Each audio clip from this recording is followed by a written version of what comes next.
y causa la hemólisis como tal. Esta hemólisis generalmente va a ser intravascular, pero también puede activar el complemento, entonces ahí opsonizar al eritrocito, avisar a los macrófagos y que estos macrófagos destruyan al eritrocito de manera extravascular, y este extravascular es el que se va a dar en el hígado por los macrófagos principalmente. Ok, entonces generalmente la hemólisis por IgM o la hemólisis por anticuerpos fríos de pronto son hemólisis pues un poquito más intensas, son hemólisis un poquito más difíciles de tratar, más refractarias a tratamiento, y hay ciertas características en estas inmunoglobulinas que las hacen como que tienen más capacidad o tienen capacidad de unirse a más eritrocitos. Algo también importante que yo creo que vamos a mencionar ahorita para no confundirlos es que en esta hemólisis mediada por IgM puede haber crioaglutininas. Estas crioaglutininas pueden dar también cierta sintomatología, además de la hemólisis, pero creo que no los voy a revolver, lo vamos a ver más adelante. Los anticuerpos fríos van a activarse, como ustedes también me lo mencionaron, generalmente a temperaturas bajas, ya sea de 0 a 20 grados, generalmente pues en promedio 4 grados centígrados. Este anticuerpo, o sea, este tipo de anticuerpo quiere decir que el anticuerpo frío y el anticuerpo caliente no habla más que de la afinidad que tiene este anticuerpo. O sea, este anticuerpo IgM va a tener una mayor afinidad de unirse al antígeno a temperaturas bajas. A lo mejor puede estar ahí presente, pero no unirse a estos antígenos y por tanto no activar el complemento y por tanto no desencadenar la hemólisis si no se expone a estas temperaturas bajas. Esto es importante porque parte del tratamiento no farmacológico en las anemias hemolíticas por anticuerpos fríos, ¿cuál creen que sea?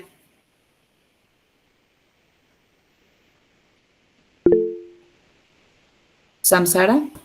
No sé si suene muy absurdo, pero pues estar en temperaturas altas. Ajá.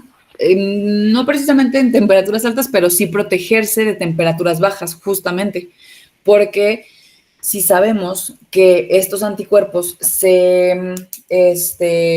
presentan mayor afinidad al eritrocito, a unirse al eritrocito a temperaturas bajas, entonces parte del tratamiento no farmacológico justo es evitar exponerse a temperaturas bajas o tratar de protegerse en temperaturas bajas. Pero bueno,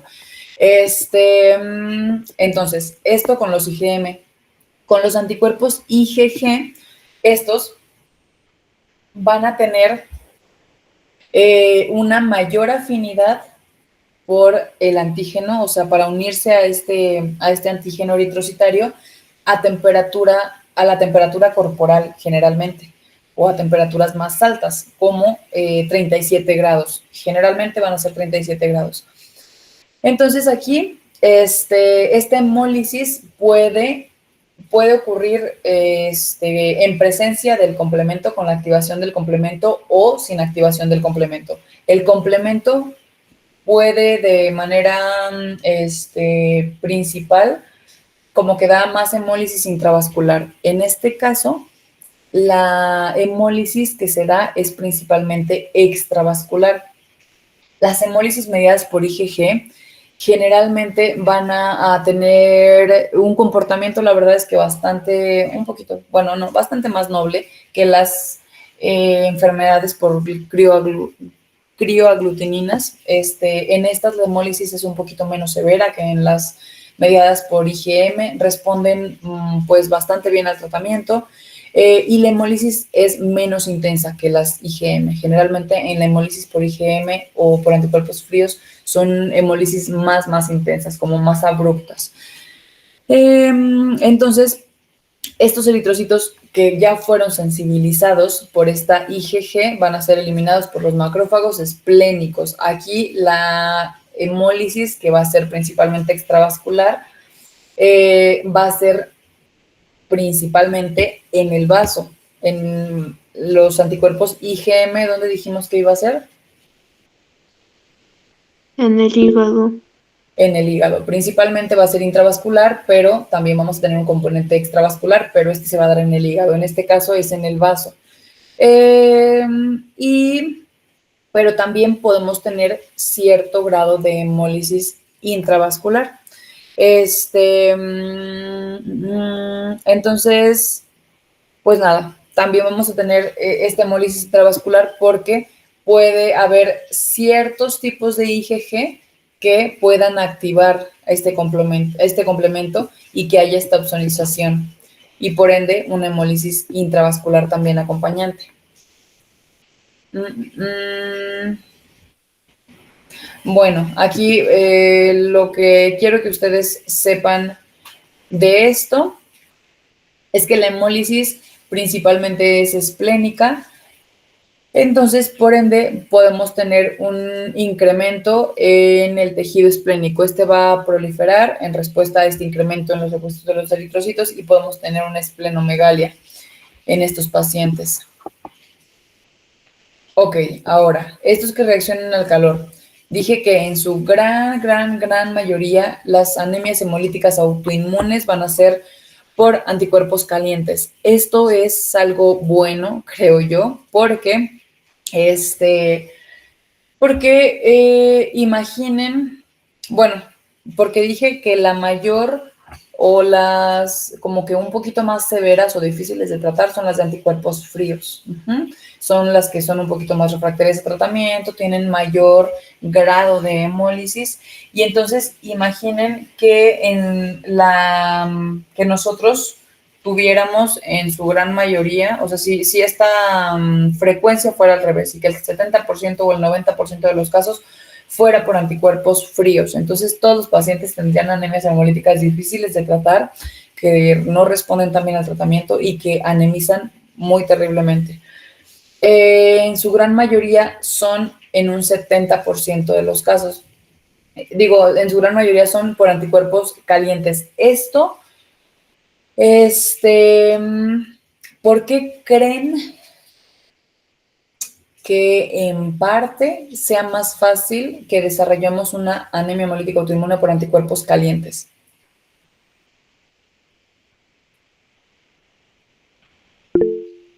Por lógica, ¿qué se les ocurre? Nada es absurdo. ¿Maritza? Pues yo siento que precisamente lo que habíamos dicho de que los anticuerpos van a activarse con una temperatura máxima que pues es a nuestra temperatura corporal, yo creo que por eso es pues más probable que se dé. Exacto. Va a ser mucho más difícil que nosotros expongamos a nuestro cuerpo, o más bien que expongamos a nuestros eritrocitos a temperaturas menores a 20 grados, ¿no? Porque simplemente nuestra temperatura corporal es de 37 grados generalmente. Entonces, es por eso que si la hemólisis, o más bien, si la unión, estos anticuerpos pueden estar ahí presentes y no hacerme absolutamente nada. Pero sí hay ciertos factores desencadenantes, como la temperatura, como los procesos infecciosos, como ciertas enfermedades, etcétera, causan una unión al antígeno eritrocitario, es cuando vamos a desencadenar todo esto que vimos, que es generalmente la activación del complemento o la opsonización o la unión o la destrucción de los macrófagos que da la hemólisis extravascular. Entonces, lo podemos tener presente, pero si no se da esta unión antígeno-anticuerpo, no va a causar la hemólisis, no va a causar ninguna activación del complemento, no va a causar nada si no se une el antígeno con el anticuerpo. Y en este caso, la unión del antígeno, de este antígeno con el anticuerpo, del antígeno eritrocitario con el anticuerpo IgG, se da una máxima afinidad a 37 grados centígrados. Podemos tener dos tipos principales, que es el IgG1 y el IgG3. Y, ok, en la gran mayoría de los casos, va a estar sensibilizada a IgG solita o asociada al complemento. Y en el 13% de los casos va a estar asociada solo a complemento. Aquí lo que yo quiero que sepan es que principalmente va a estar sola. Puede estar acompañada, puede estar mixta, pero generalmente va a estar sola esta IgG. El complemento principalmente se va a dar en los anticuerpos fríos. En cuanto a la etiología de estas anemias hemolíticas por anticuerpos calientes, va a ser idiopática en un 60% de los casos. ¿Qué quiere decir? Que va a ser una primaria. No vamos a encontrar ningún trastorno asociado, ninguna enfermedad asociada a esta anemia hemolítica, o no vamos a encontrar nada de base. Y podemos tener también de manera secundaria, o sea, las secundarias, en este caso, los trastornos linfoproliferativos como la leucemia linfocítica crónica es un tipo de leucemia que se da principalmente en pacientes de la tercera edad, en donde podemos tener una anemia hemolítica secundaria que principalmente va a ser por anticuerpos IgG. Entonces, la leucemia linfocítica crónica puede dar una anemia hemolítica autoinmune secundaria, y si es que da una secundaria, va a ser generalmente de anticuerpos IgG, por anticuerpos calientes, pues. También lo podemos encontrar en los linfomas, ya sea linfoma de linfocitos B o enfermedad de Hodgkin o linfoma de Hodgkin. Y también podemos tener presencia de estas anemias hemolíticas autoinmunes en enfermedades neoplásicas, no necesariamente hematológicas, como en el caso del SEA de colon, SEA renal, pulmón, ovario, y obviamente los trastornos autoinmunes. En este caso, las infecciones, las infecciones virales y bacterianas pueden también desencadenar una anemia hemolítica. Generalmente, lo más frecuente va a ser que se asocie a anticuerpos calientes, y hay un tipo específico de infecciones que se asocian a anticuerpos fríos. Pero la gran mayoría van a dar anticuerpos calientes también. En general, las anemias hemolíticas autoinmunes de origen, autoinmunes por anticuerpos calientes, que son de origen infeccioso, van a tener un pronóstico, pues, favorable. La clínica, pues como todas las anemias, yo creo que va a ser muy heterogéneo. Podemos tener desde una hemólisis leve hasta una hemólisis muy intensa en base, pues, al grado y a la exposición y al factor desencadenante de esta hemólisis. Puede tener un inicio insidioso o puede tener un inicio abrupto, en donde de 2 a 3 días hemoliza de manera bastante importante. Obviamente, este síndrome anémico va a ir directamente relacionado con el grado de hemólisis que presente el paciente. No va a ser lo mismo un paciente que hemolice y a lo mejor baje a un 9 de hemoglobina a un paciente que hemolice y llegue a 5 de hemoglobina, ¿no? Entonces, ahí el síndrome anémico y la severidad va a depender de la severidad de la hemólisis.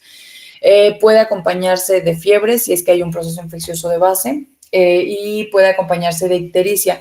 Vamos a tener los datos de una anemia hemolítica, como todas las anemias hemolíticas.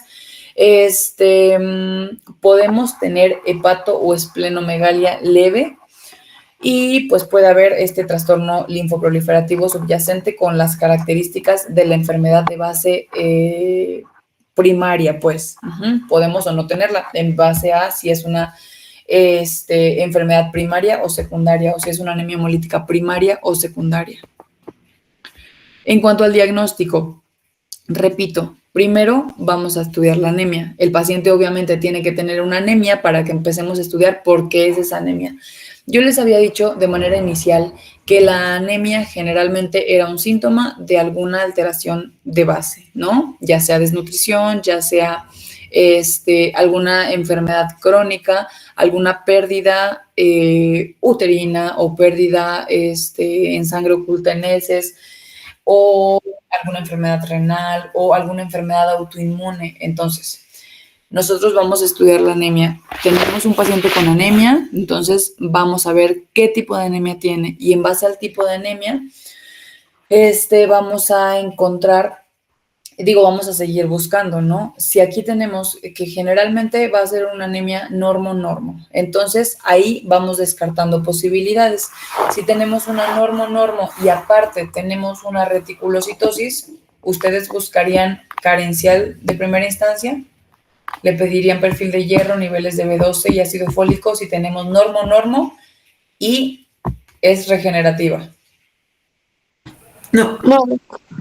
Ok, entonces, lo que buscaríamos ahora son datos de hemólisis. Aquí algo que tiene distinto esta reticulocitosis es que en su gran mayoría va a estar presente, o sea, va a haber un incremento como en todas las anemias hemolíticas, en su mayoría va a tener un incremento en los reticulocitos, pero hay ciertos casos en los que a lo mejor podemos tener una anemia normo-normo y le pedimos reticulocitos y tal vez no esté tan elevado el reticulocito como nosotros esperaríamos. Y esto puede darse porque también tenemos o podemos tener la presencia de anticuerpos, de anticuerpos que se unan a los precursores de los eritrocitos, no nada más al eritrocito como tal. Entonces, si se une al precursor, que en este caso va a ser el reticulocito, pues también va a haber destrucción de estos reticulocitos, entonces puede que no alcance a regenerar porque también esté habiendo destrucción del resto de los precursores eritroides, o sea, de las otras etapas de la maduración del eritrocito. Entonces, por eso se dice, podemos tener moderada a intensa o incluso, pues podemos tal vez no tener tantos reticulocitos, pero en general, como toda anemia hemolítica, vamos a tener que su gran mayoría son normo-normo y van a tener reticulocitos elevados. De ahí partimos, ¿no? Y vamos a tener obviamente todos los datos de hemólisis, como lo son la hiperbilirrubinemia a expensas de la indirecta, siempre. Cuando es hemólisis va a ser a expensas de la indirecta. La DHL va a estar incrementada, la aptoglobina va a estar baja. ¿Por qué dijimos que la aptoglobina estaba baja? Fernando.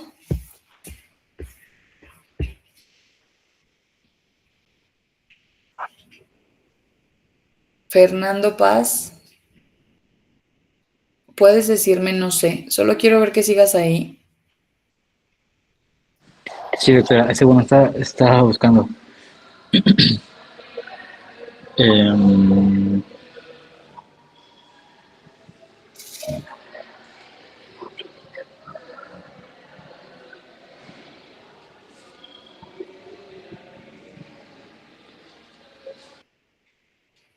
¿Alguien me puede decir la aptoglobina por qué estaba baja?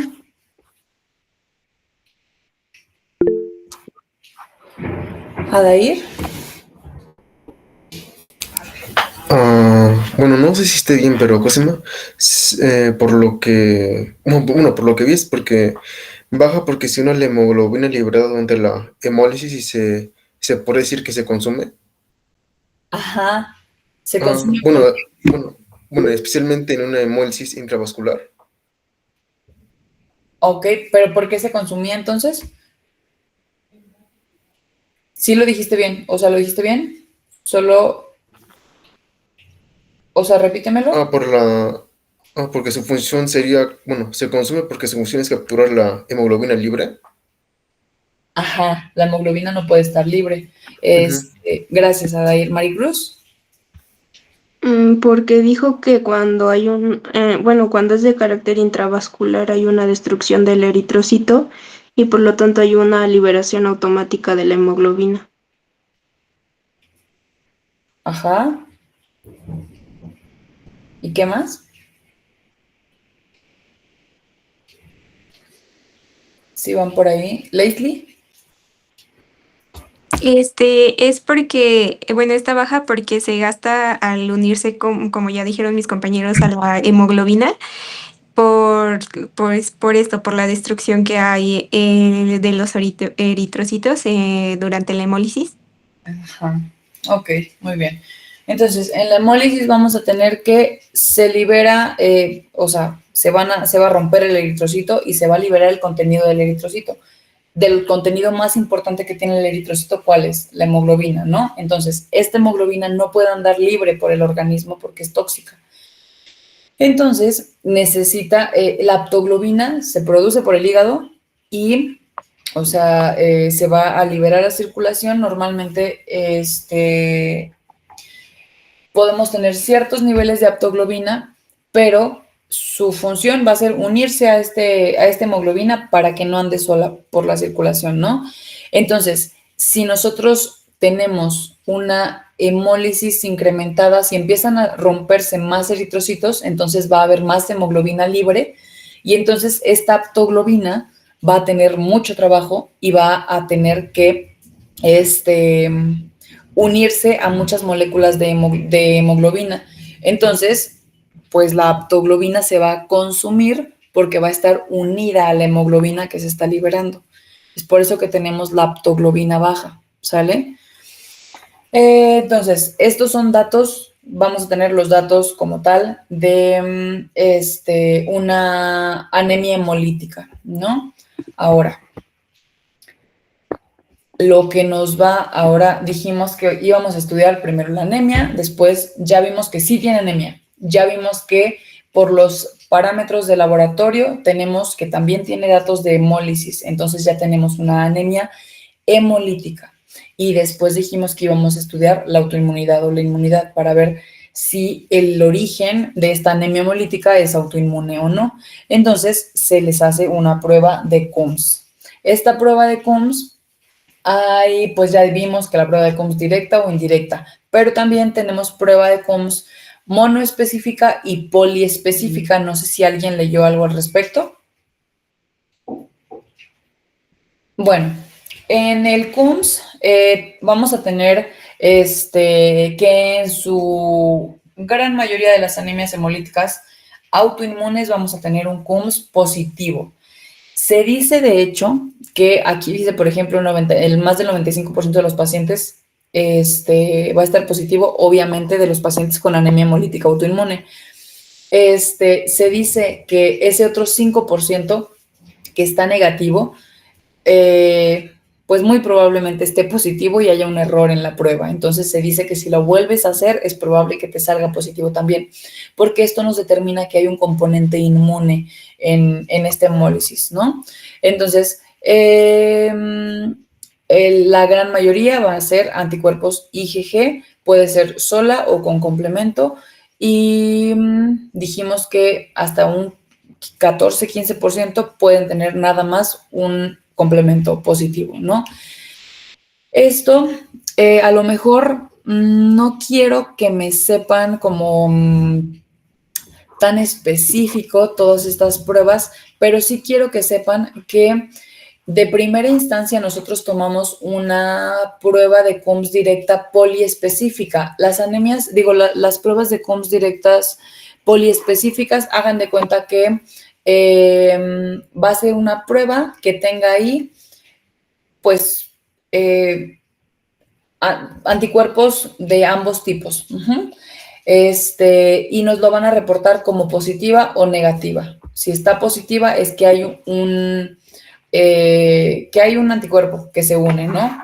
Y podemos ver cierta positividad con el título, o sea, el título lo van a expresar 1 a 2, 1 a 4, 1 hasta 64, 1 hasta mucho, ¿no? Entonces, esto quiere decir que es cuántas veces sigue saliendo positivo después de que yo sigo diluyendo esta muestra, ¿no?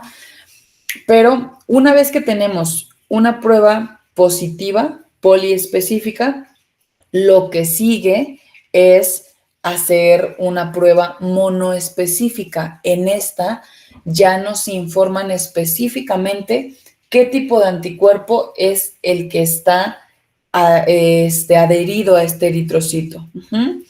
Y estas pruebas también la pueden hacer a distintas temperaturas. Estas pruebas monoespecíficas las pueden hacer a distintas temperaturas para ver qué tipo de anticuerpo es el que está presente y que se activa a tal temperatura. Entonces, generalmente, de primera instancia, hacemos la CUMS poliespecífica que nos dice, ok, si hay anticuerpos. No sé cuál, pero si hay anticuerpos, está positivo.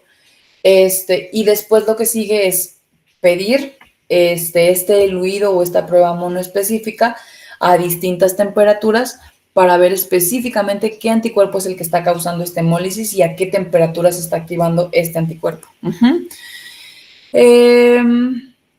Entonces, esto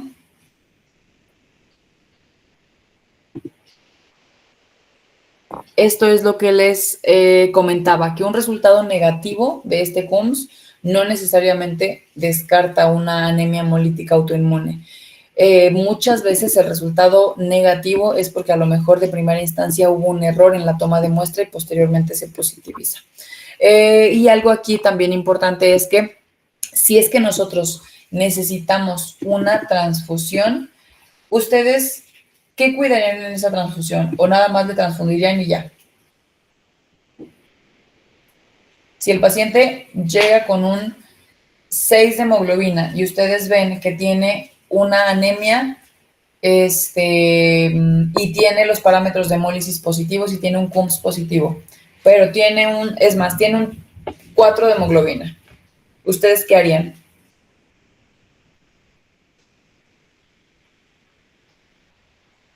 ¿Maricruz? No sé si esté bien, pero una transfusión. Ajá, sí, yo creo que 4 de hemoglobina, sí, definitivamente amerita esa transfusión. ¿Y qué cuidarían en esa transfusión o cómo buscarían? ¿Ana? Que los concentrados, bueno, que los eritrocitos no tengan anticuerpos en su membrana, porque si no, yo siento que se puede acelerar ¿cómo se llama? Hemólisis. Hemólisis. Ajá, o sea, ok, Samsara. Pues yo también pensaba lo mismo, que a la hora de transfundir, verificar que no hubiera más hemólisis de la que ya tiene. Pero no sé cómo veríamos eso. Ajá, se hacen pruebas específicas, de hecho, o sea, justo se tiene que fenotipar el eritrocitario que se le va a pasar para que no tenga estos anticuerpos, que pues desencadenen una mayor hemólisis. Y eso generalmente justo lo hacen, bueno, en nuestro caso, la verdad es que tenemos un banco de sangre muy bueno, que hace estas pruebas, hace el CUMS a distintas temperaturas, hace este CUMS monoespecífico para que nos diga específicamente qué anticuerpos tiene el paciente y posteriormente le busca eritrocitos, más bien concentrados eritrocitarios compatibles, pero a veces cuando tienen unas anemias hemolíticas con unos anticuerpos muy complejos, pueden llegar a cruzar muchos eritrocitarios para encontrarle uno al paciente. Entonces, de pronto puede ser complejo. Y a lo mejor no todos ameritan esta transfusión, pero si tiene una hemólisis importante, si está indicada la transfusión, solamente hay que estudiar, obviamente, para pasarle el menos incompatible o el más compatible al paciente. Porque si le pasamos uno que tenga como estos anticuerpos, pues podemos desencadenar una mayor hemólisis y en lugar de ayudar al paciente, pues a lo mejor lo podemos desestabilizar un poquito más. En cuanto al tratamiento, en los anticuerpos calientes, que son los más comunes, el tratamiento de primera línea van a ser los glucocorticoides.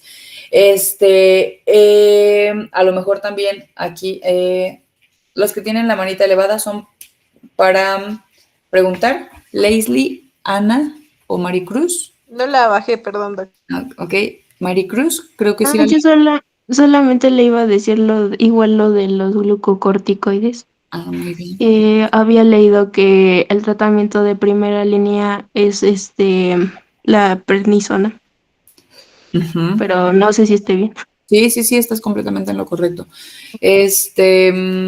Entonces aquí lo que hacen, bueno, el glucocorticoide va a ser el tratamiento de primera línea, sobre todo en los anticuerpos calientes, ¿sale? Anticuerpos calientes. ¿Qué es lo que va a hacer el glucocorticoide?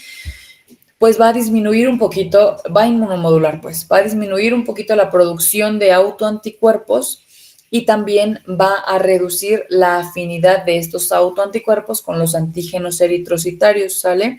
Al hacer esto, obviamente, se va a disminuir pues la destrucción, o sea, la activación del complemento o la destrucción de estos eritrocitos por los macrófagos esplénicos. Entonces, de primera línea son los glucocorticoides en los anticuerpos calientes. La prednisona es uno de los que nosotros, pues que está descrito que es muy buena opción, de 1 a 2 miligramos kilo dosis. Generalmente este tratamiento casi siempre se debe llevar como un poquito más prolongado. A lo mejor en otras enfermedades como las trombocitopenias inmunes, el tratamiento de esteroide se recomienda un esquema corto y después suspender porque dicen que si ya no funcionó en los primeros días, ya no va a jalar, ¿no? Entonces, que se suspende y que se cambie el tratamiento. En el caso de las anemias hemolíticas autoinmunes por anticuerpos calientes, se recomienda llevar mínimo a algunas 4 a 6 semanas y posteriormente ir reduciendo paulatinamente la dosis del esteroide. Pero se dice que incluso hay algunos pacientes que pueden requerir hasta 4 a 6 meses con este tratamiento. Entonces, pero la verdad es que la gran mayoría, se dice que hasta en un 80% de los pacientes que tienen anticuerpos calientes responden de manera adecuada a estos glucocorticoides. ¿Qué pasa cuando llegan con una hemólisis aguda e importante? Podemos, antes de la prednisona, dar estos bolos de metilprednisolona para frenar de manera más rápida por el mecanismo de acción que tienen. Si damos nosotros, o sea, si el paciente llega con una hemólisis activa en ese momento y nosotros damos prednisona, el tiempo de acción de la prednisona es más lento que el de la metilprednisolona. La metilprednisolona tiene un mecanismo de acción en donde nosotros vemos la respuesta mucho más veloz que en la prednisona. Entonces, si tenemos una hemólisis activa aguda, en el momento agudo se prefiere iniciar con bolos de metilprednisolona. Estos bolos o pulsos se dan a dosis altas y dosis altas es de 30 miligramos kilo dosis por 3 a 5 días es el esquema que damos generalmente. Y entonces, repito, esto se da en casos de hemólisis severa, activa y que ha sido de rápida evolución. Y ya una vez que se estabilice el paciente, podemos darle la dosis de mantenimiento ya con prednisona, que es lo que les comentaba, que puede ser de 1 a 2 miligramos kilo día. Y también lo podemos dar, bueno, eso lo damos de mantenimiento, ¿no? Y posteriormente, de acuerdo a la evolución, podemos ir disminuyendo la dosis. Pero la prednisona también se puede usar como una primera línea si no tenemos a lo mejor una hemólisis tan severa y que esta hemólisis se fue instaurando paulatinamente. Porque a lo mejor lo podemos ir recuperando paulatinamente. Pero cuando tenemos, acuérdense, entre más abrupta sea el descenso de hemoglobina, más sintomatología, más descompensación hemodinámica y entonces necesitamos un incremento pues más veloz porque la hemólisis es más severa, porque la instauración fue más rápida y porque la descompensación va a ser mayor. Entonces, cuando tenemos una hemólisis severa, pasamos los pulsos de metilprednisolona. Si es que además tiene un síndrome anémico muy importante, pasamos pulso de metilprednisolona y transfundimos sin suspender la metilprednisolona. O sea, no es como que ya lo transfundí y entonces ya no le pasó la metilprednisolona. ¿Por qué no? Porque si nosotros transfundimos y al paciente no le damos tratamiento para la hemólisis, nada más le estamos reponiendo la hemoglobina que está perdiendo, pero no le estamos, o sea, le estamos dando eritrocitos, le estamos reponiendo eritrocitos, pero no estamos deteniendo la destrucción. Entonces, de nada va a servir que yo le pase un concentrado eritrocitario si no le estoy dando tratamiento para detener esta hemólisis, porque lo único que voy a hacer al transfundirlo sin darle el tratamiento es nada más darle más comida y alimento a los macrófagos. ¿Me explico? Entonces, independientemente de si necesita o no una transfusión, de todas formas tenemos que dar el tratamiento con esteroide, ¿sale? Ahora, en cuanto a los anticuerpos fríos, que son las enfermedades por crioaglutininas, estos generalmente se van a dar por anticuerpos IgM y se llaman fríos porque van a tener una mayor afinidad para unirse al antígeno a temperaturas bajas, de manera óptima a 4 grados centígrados, ¿sale? Estos cuerpos justo se llama enfermedad por crioaglutininas porque se dice que al activarse va a formar justo estas crioaglutininas que pueden tener incluso otras sintomatologías, además de la hemólisis, obviamente, como por ejemplo fenómenos como de una especie de cianosis periférica o acrocianosis, o un fenómeno similar al fenómeno de Raynaud. ¿Alguien recuerda cuál es? ¿Ana?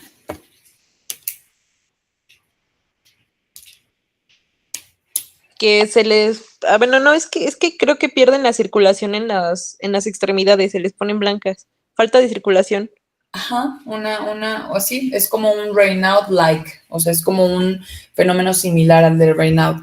Y pueden tener justo esta acrocianosis por estas crioaglutininas. Incluso pueden llegar a tener como que lesiones isquémicas, pero es mucho más común, ¿no? Y esto se dice que estas aglutininas pueden unirse a los antígenos de los eritrocitos a temperaturas cercanas a 37 grados, pero no desencadenar la hemólisis hasta llegar a temperaturas muy bajas. Entonces, una vez que llegue a temperaturas bajas, va a reaccionar y va a desencadenar esta hemólisis. Se dice que del 16 al 25% de los casos de las anemias hemolíticas autoinmunes van a ser por anticuerpos fríos, pero repito, hay literaturas que dicen que no sobrepasa el 10% de los pacientes con anemias hemolíticas autoinmunes.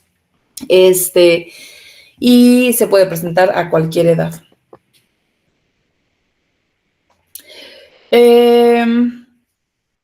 Ok, entonces.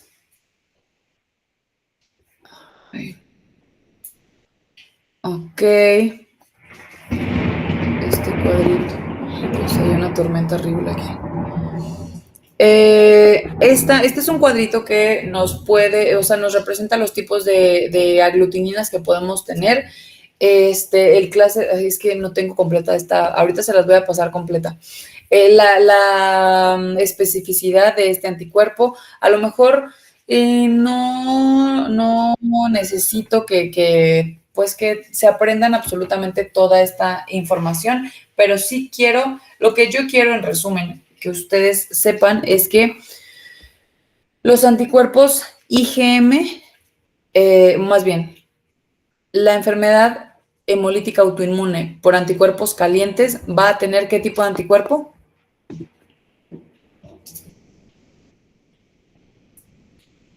¿Cuál va a ser el anticuerpo presente? Ok. Anticuerpos fríos, IgM. Ajá. Y algo que también cambia. En la etiología, de igual manera, puede ser idiopática o puede ser secundaria. La idiopática, son las primarias. Generalmente cuando no encontramos ningún desencadenante, ninguna enfermedad de base, más bien. Sí desencadenantes porque tenemos como las temperaturas, pero ninguna enfermedad de base. Y la secundaria, de igual manera, puede ser por algún trastorno linfoproliferativo, como los linfomas de linfocitos B o las leucemias linfocíticas crónicas, o por infecciones. En este caso, sí es muy, muy específica, el Mycoplasma pneumoniae. Yo creo que el Mycoplasma pneumoniae es como de lo más preguntado en las anemias hemolíticas autoinmunes por anticuerpos fríos. Se relaciona mucho esta anemia hemolítica por anticuerpos fríos a una infección por micoplasma. Entonces, para que se aprendan eso, ¿sale? Vean esto. Esto obviamente no va a ocurrir en todos, ¿va? No es tan frecuente que lleguen a eso, pero pueden llegar a estas lesiones isquémicas, es lo que les comentaba. puede haber a lo mejor pues grados leves, donde nada más tenemos a lo mejor como cierta palidez periférica, pero también podemos tener una cianosis importante y podemos llegar a tener unas lesiones isquémicas por estas crioaglutininas.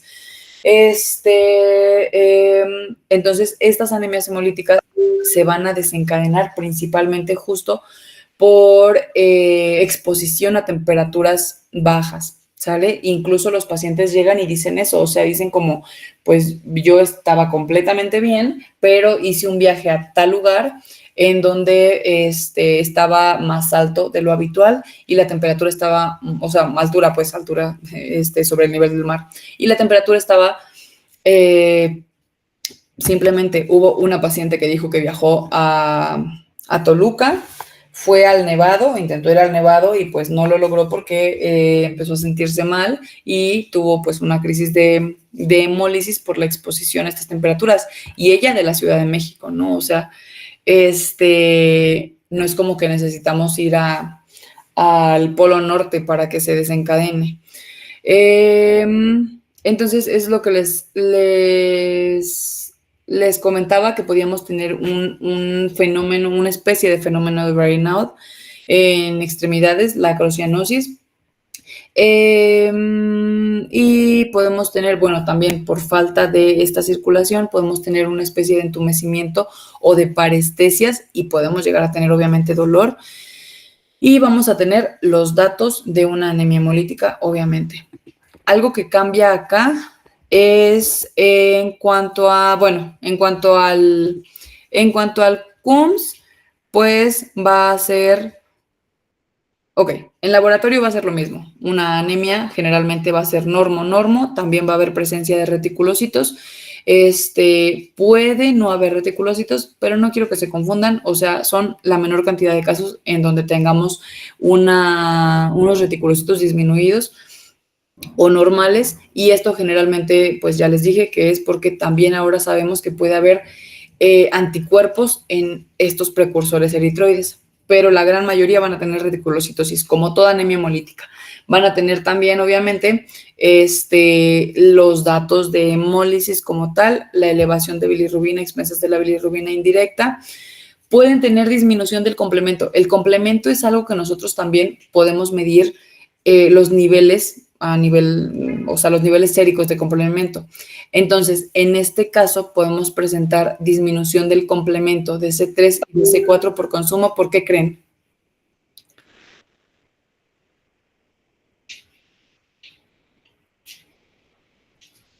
¿Cómo dijo Doc?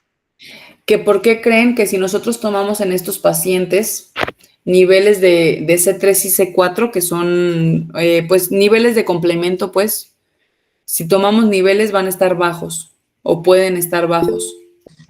Porque los complementos se están uniendo, bueno, principalmente creo que es ¿cómo se dice? De fríos, los anticuerpos se unen el complemento se une a los eritrocitos. Exacto. Entonces la hemólisis va a ser intravascular principalmente y va a ser principalmente dada por complemento, entonces vamos a tener consumo del complemento. Si nosotros tomamos niveles, pueden estar estos disminuidos. La aptoglobina, ya vimos por qué va a estar disminuida o por qué va a estar ausente. Y vamos a tener en general los datos de una anemia hemolítica como tal.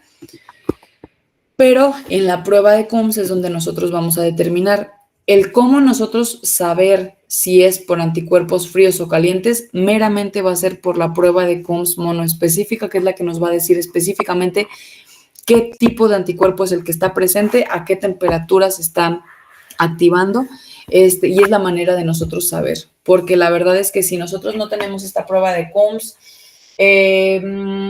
a lo mejor vamos a saber que es una anemia hemolítica y podemos sospechar que es una anemia hemolítica autoinmune, y a lo mejor podemos tener un CUMS poliespecífico, que es como el general, lo podemos tener positivo, pero si no tenemos el monoespecífico, no vamos a saber qué tipo de qué tipo de anemia hemolítica tenemos, pero sí la clínica nos puede ayudar un poquito, de manera indirecta. Si te dice que justo tuvo este viaje o tuvo esta exposición a temperaturas bajas y que a lo mejor a lo largo de su vida, porque así nos llegan pacientes, nos dicen como, no, es que de pronto me pasa, pero luego ya como que es muy transitorio, de que si hace frío, se me ponen los dedos de las manos, se me ponen como pues moraditos, pero pues pasa, o sea, es transitorio y se me pasa y ya pues no pasa nada y sigo con mi vida. Tienen estos antecedentes, entonces sospechamos que es una anticuerpos fríos. También cuando son hemólisis muy importantes, generalmente el anticuerpo frío pues va a producir una anemia hemolítica intravascular y tiene como un grado mayor de hemólisis, ¿sale? Entonces aquí vamos a tener que en el previo vamos a tener que el CUMS nos va a dar anticuerpos IgG. Aquí principalmente este CUMS va a ser el monoespecífico, va a dar la actividad del complemento, va a tener el C3 positivo, pues. Ay, me estoy moviendo. Y en este caso, algo bueno, esto es lo que les decía que se diferenciaba, que en el otro, la primera línea de tratamiento son los esteroides y van a responder en un 80% aproximadamente. En este caso, los esteroides no tienen tanta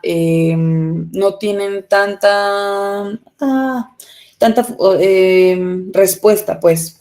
La verdad es que le podemos dar esteroides, sí, pero la respuesta generalmente va a ser pobre a esteroides. Entonces, por eso, en el tratamiento, en estos pacientes reportan incluso plasmaféresis, en donde hay un recambio del plasma del paciente como tal para quitar estos anticuerpos, o una dosis, bueno, varias dosis pues de inmunoglobulina intravenosa en infusión como medida temporal para inmunomodular, y las transfusiones también. Acuérdense que cuando tenemos una transfusión, siempre tenemos que descartar que haya haloanticuerpos y fenotipar el eritrocitario que le vamos a pasar al paciente. Y también aquí se dice que el tratamiento de primera línea generalmente va a implicar el rituximab, que es un anticuerpo monoclonal que lo que busca es tratar de pues como que atacar este clon patógeno de las células B en la médula ósea para que no haya producción de estas crioglutininas. Entonces, aquí no es de primera línea el esteroide. Generalmente podemos dar a lo mejor una dosis de inmunoglobulina, transfundir si es necesario y va a meritar dosis de rituximab. Generalmente el rituximab se da semanalmente por 4 semanas y pues se da el seguimiento del paciente. Yo creo que hasta aquí la dejamos, pero entonces, ahora, que esto es, bueno, básicamente es lo que quería que supieran de las anemias hemolíticas autoinmunes. Entonces, tenemos un paciente con anemia, que es una anemia normo y reticulocitos elevados. ¿Ustedes qué pedirían para buscar el origen de esa anemia? Normo, reticulocitosis.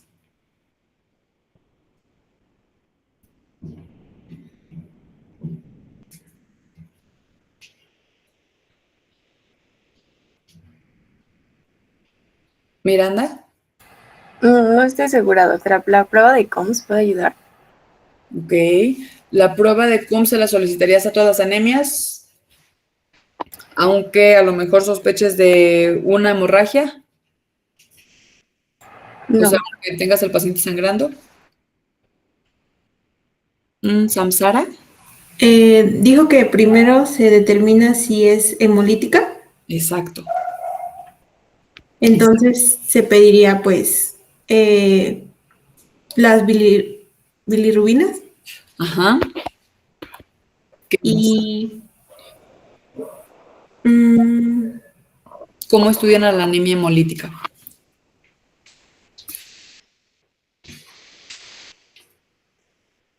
Le piden bilirrubinas, ¿qué más le piden? ¿Maciel?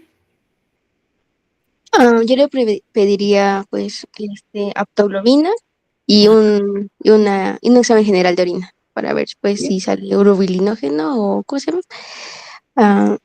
¿Cómo se llama? Bueno, cuando la orina es oscura. Ajá, hemoglobinuria. Exactamente. ¿Y qué más?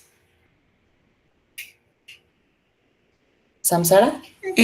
También le faltaría pedir el lactato deshidrogenasa. Ajá, la DHL.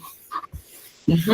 Ok, entonces quiero que tengan bien claros los parámetros de hemólisis, o sea, lo que ustedes van a pedir para saber si hay una hemólisis como tal, ¿no?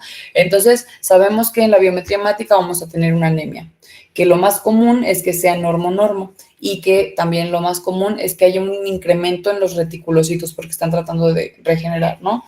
Ahora, si estamos sospechando, porque el paciente clínicamente a lo mejor tiene ictericia, entonces le vamos a pedir los datos, o sea, si tiene ictericia y tiene anemia, entonces le vamos a pedir por laboratorio los parámetros de hemólisis que ya dijeron que era, le vamos a pedir unas bilirrubinas, un EGO, una DHL, aptoglobina si es que tenemos, y también en base pues a la exploración física, deberíamos también pedir un frotis de sangre periférica también para la morfología de los eritrocitos. Y en base a la exploración física y a los antecedentes heredofamiliares, nosotros podemos sospechar si es algo congénito o si es algo adquirido. Y también en base a eso, ok, ya vimos que tiene hiperbilirrubinemia a expensas de la indirecta, tiene incremento en la DHL, tiene reticulocitosis, tiene aptoglobina baja, y entonces ahora, y en el frotis de sangre periférica no tiene nada, clínicamente no tiene antecedentes heredofamiliares, no tiene una esplenomegalia tan importante, entonces ahora buscamos si tiene autoinmunidad, ¿no? Y esto lo hacemos mediante la prueba de COMS. Una vez teniendo la prueba de COMS positiva, si estamos estudiándola de manera como, pues, no urgente, pues a lo mejor podemos, no ameritar como ni transfusión ni nada, ni nada como específico y podemos como solicitar las pruebas monoespecíficas, ¿no? Pero de manera crónica, las anemias hemolíticas autoinmunes a lo mejor no va a ser tan frecuente que me dé un CUMS positivo. Pero bueno, entonces, ustedes a una esferocitosis hereditaria esperarían encontrar el CUMS positivo o negativo. Negativo. Negativo, ¿por qué?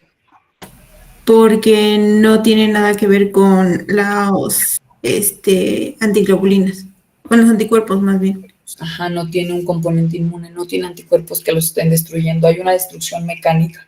A una talasemia encontrarían el CUMS positivo o negativo. ¿Ana? Creo que es negativo porque no está mediada por anticuerpos, es más por la forma del eritrocito, pero yo leí que una de las, bueno, de lo que puede generar la anemia hemolítica autoinmune por anticuerpos calientes es que genere esferocitosis o que los eritrocitos se vuelvan, tengan forma esférica. Ah, bien, ok, pero ese es distinto a la esferocitosis hereditaria. La esferocitosis hereditaria tiene una alteración en la membrana de manera congénita. En cuanto a las anemias